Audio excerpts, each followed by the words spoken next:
At 55 minutes past midnight, on the 22nd of March, 1943, a coastal command pilot named Stembridge was staring at a small bright smudge on a screen in the nose of his aircraft. Outside it was completely dark, somewhere over the Bay of Biscay, off the coast of occupied France.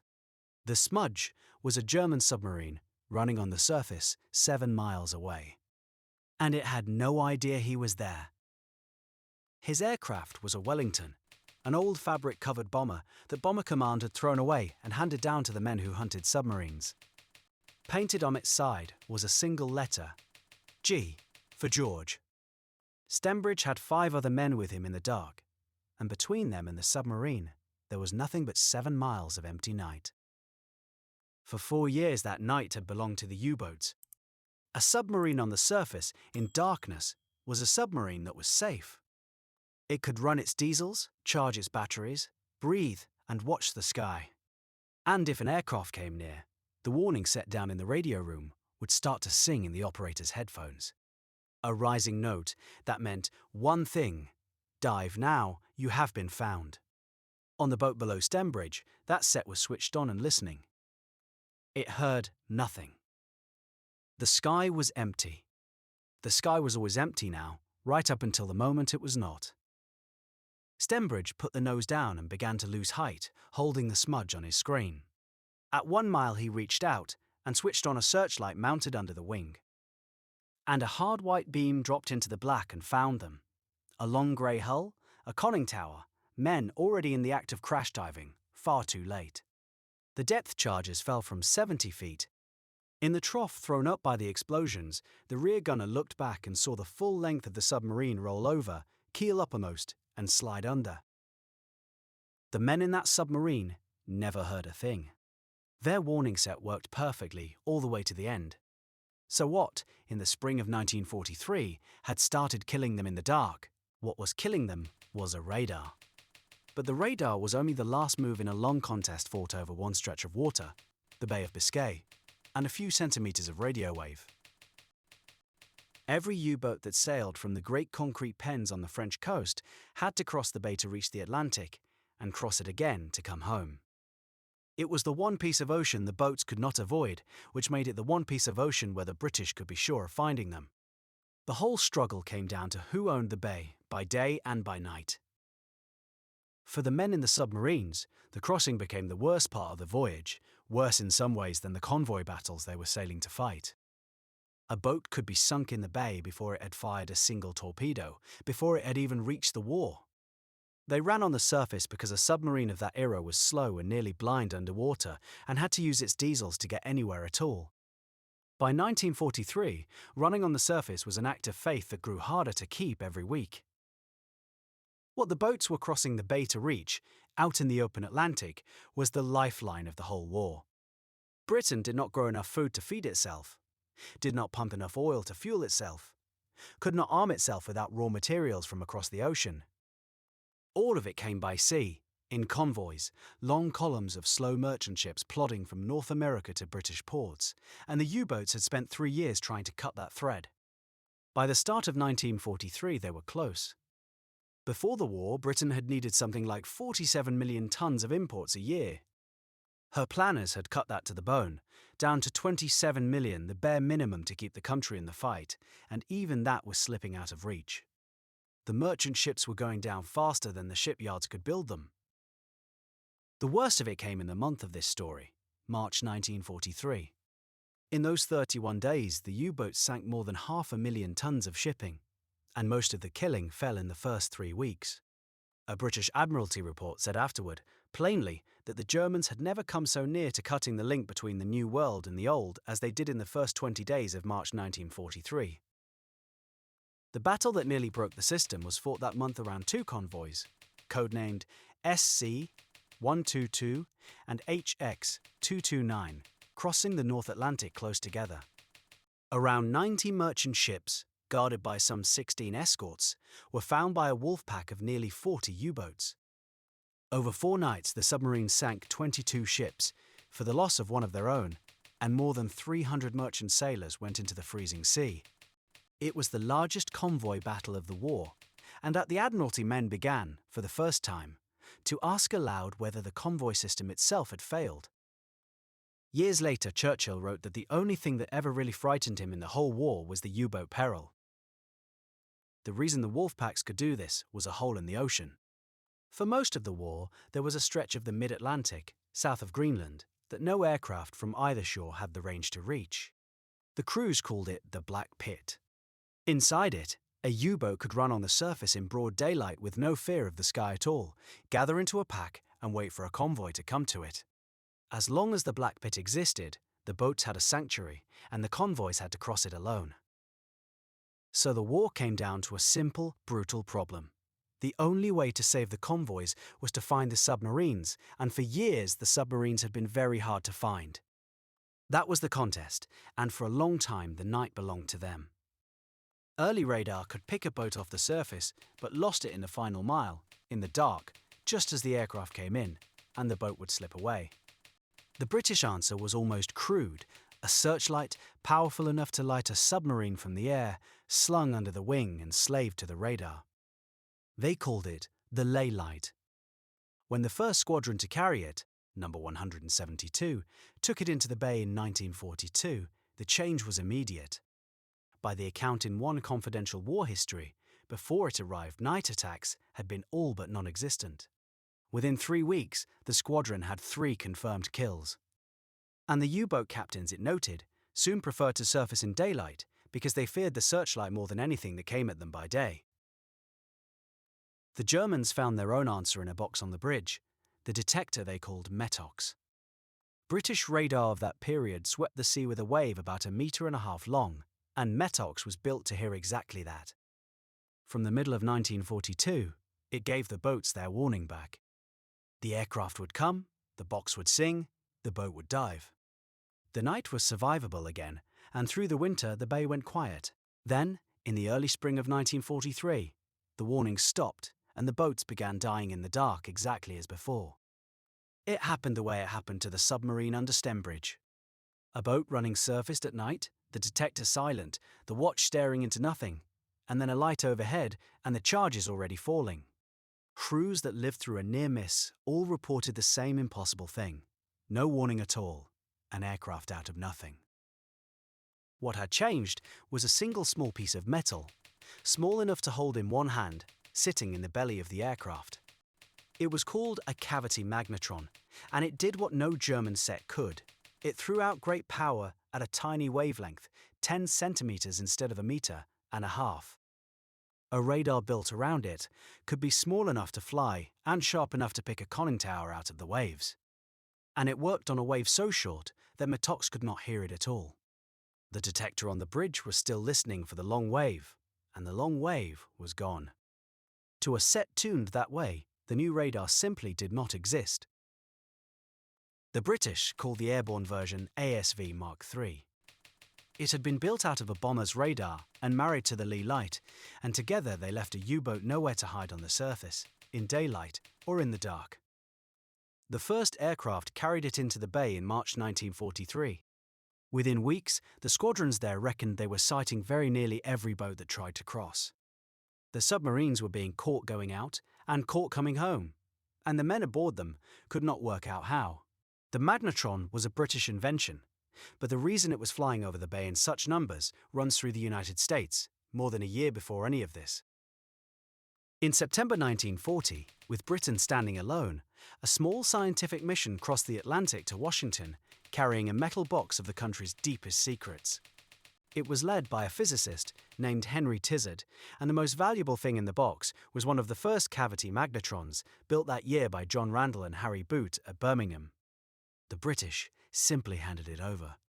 They needed American industry, and they had decided that sharing the secret was worth more than guarding it. The Americans understood at once what they had. They built a laboratory at MIT to design radar around the device, and their factories began turning magnetrons out by the 1,000, and then by the million, 3,000 miles from any German bomb. What came back across the ocean were American-built radar sets and the aircraft to carry them.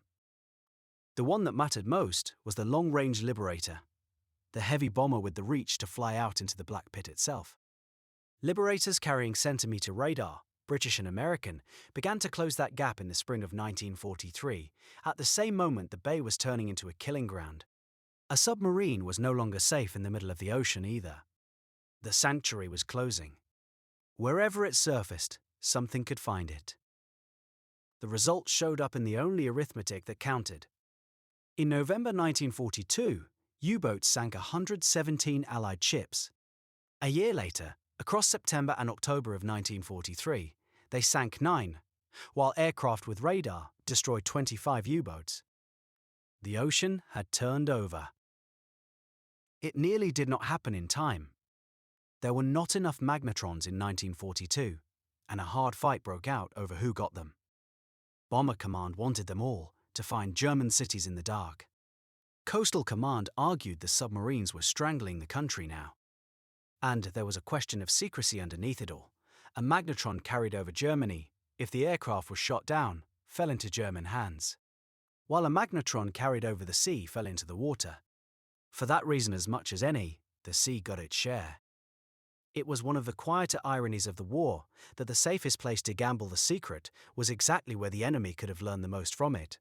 On the German side, the spring of 1943 became a particular kind of nightmare, being killed by something you cannot see, and cannot even name. The man responsible for the U-boats was Admiral Karl Dönitz, and he read the loss reports as well as anyone.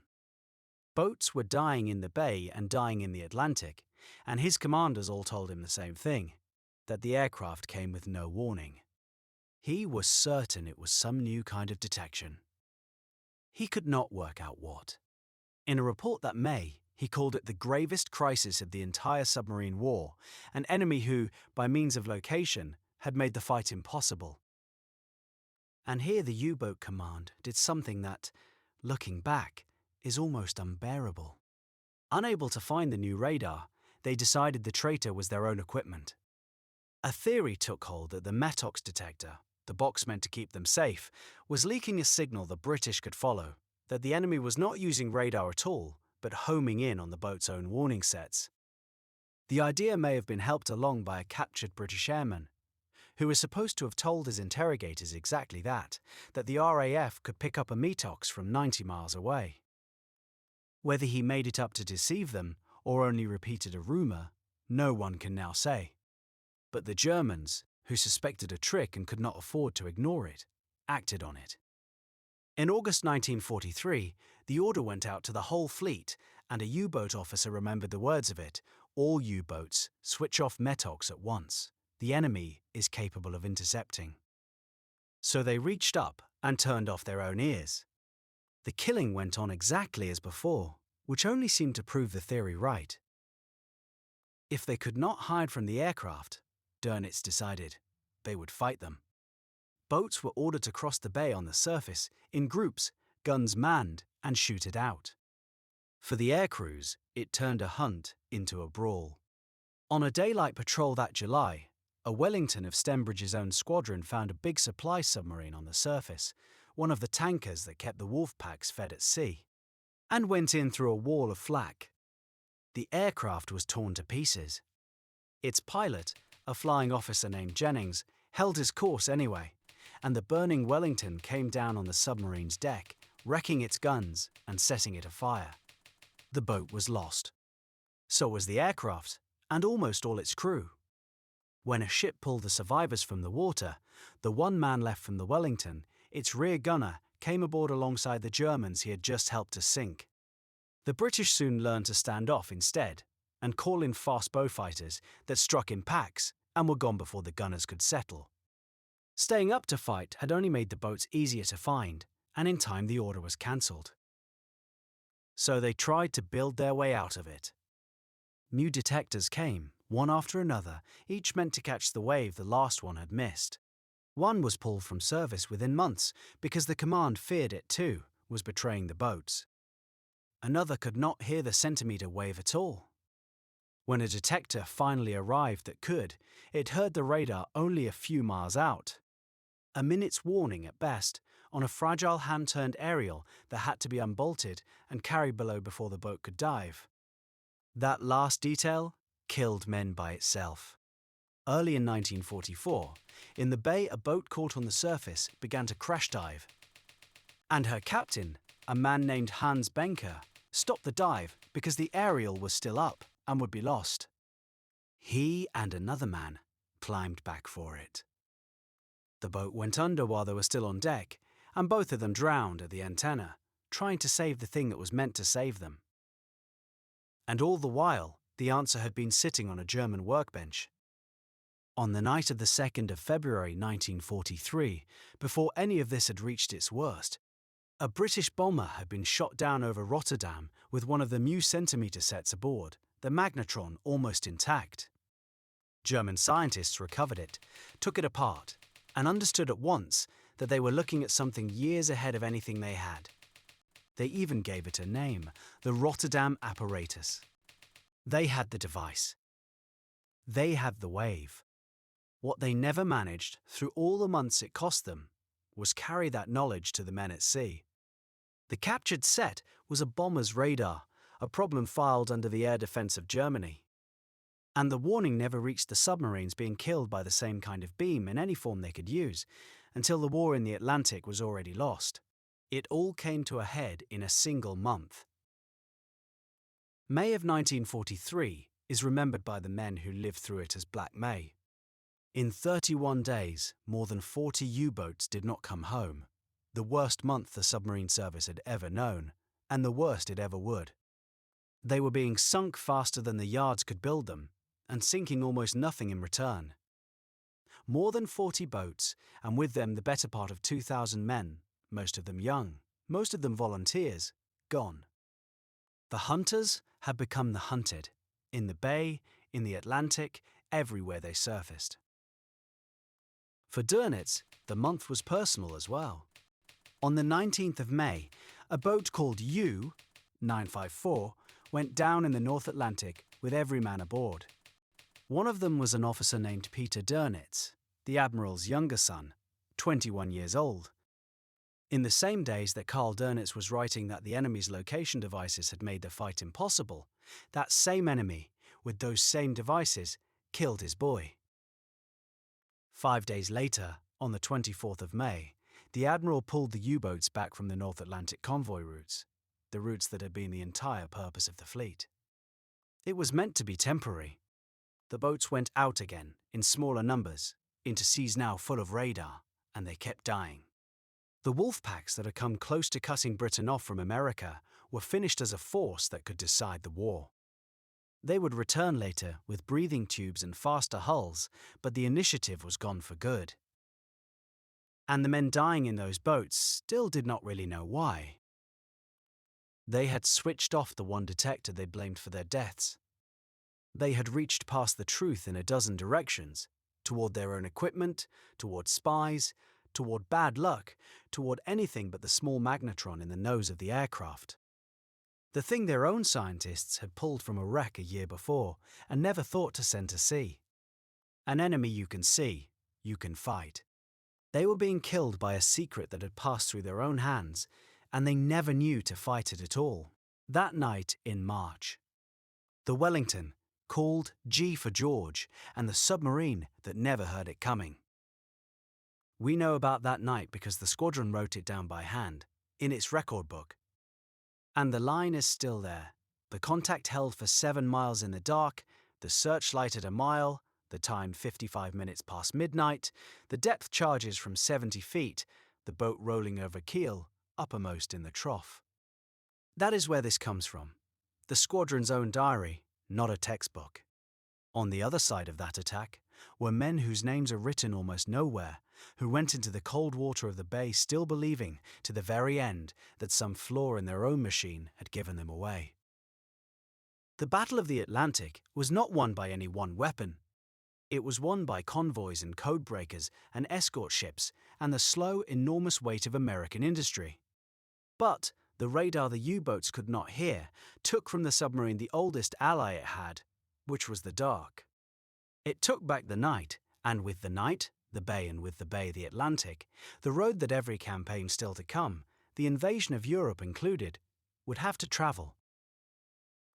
The cost had been staggering, and it fell on both sides. More than 70,000 Allied sailors and merchant seamen died in the Atlantic across 6 years of war. And of the roughly 40,000 men who went to sea in the U-boats, close to 30,000 never came home, 3 out of every 4. A great many of them went down the way the boat under Stembridge did, in the dark, never knowing what it was that had found them. If your father or your grandfather flew with Coastal Command, with one of the squadrons that hunted the boats out of Chivinal, or anywhere along that coast, leave his name and his unit below. And if he was on the other side, in the engine room of a boat that crossed the bay and came home, or did not, leave his name too. These men are nearly all gone now, and the comments section under a video is a strange place for a memorial. But it is a real one. Tell us he was here.